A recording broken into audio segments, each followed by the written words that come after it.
ایک جنگل میں ایک ہاتھی کی حکومت تھی۔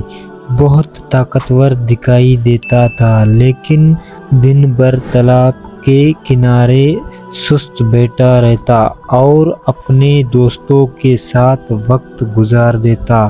جنگل بہت وسیع اور خوبصورت تھا، اس وجہ سے دوسرے جنگل کے جانوروں کی نظر پر تھی۔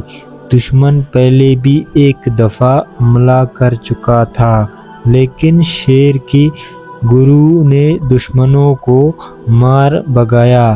ہاتھیوں کی لاپرواہی دیکھتے ہوئے دشمنوں کے ایک بار پھر حملے کی تیاری میں مصروف تھے۔ ہاتھی اس بات سے بالکل بے خبر تھا، لیکن شیروں کو اس بات کی خبر جلدی ہی ہو گئی۔ شیر نے خصوصی طور پر مقابلے کی تیاری شروع کر دی اور رات کو جاگ کر پہرے دینے لگے۔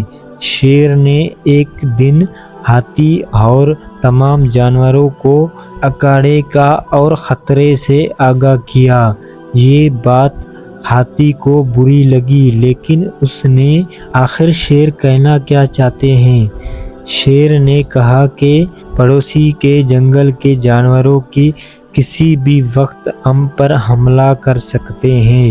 یہ سن کر ہاتھی زور سے ہنسنے لگا، لیکن ان کے دیکھی گینڈے بھی ہنسنے لگے۔ طاقتور اور ہمیں وہ معمولی جانور کیا کریں گے؟ بندر اور خرگوش وغیرہ وغیرہ جانور اپنے بچوں کی طرف سے پریشان ہو گئے اور شیر کی بات سے خوف زدہ ہو گئے۔ کہا کہ سب جانوروں کی حفاظت بادشاہ کی ذمہ داری ہے۔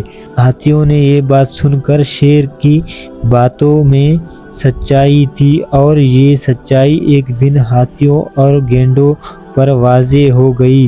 ایک رات دشمنوں نے حملہ کر دیا۔ دور سے دشمن کے قدم کی آہٹ سن کر شیر خود بھی چوکنا ہوا اور دوسرے جانوروں کو بھی جگا دیا تاکہ وہ اپنی حفاظت کر سکے۔ ہاتھی اور گینڈوں نیند کے مزے لے رہے تھے، پھر وہ ہوا جس کا ڈر تھا۔ دشمنوں نے سونے ہوئے ہاتھیوں اور گینڈوں کو اپنا نشانہ بنایا، لیکن وقت شیروں نے دشمنوں پر طرح حملہ کیا کہ وہ سوچ بھی نہیں سکتے۔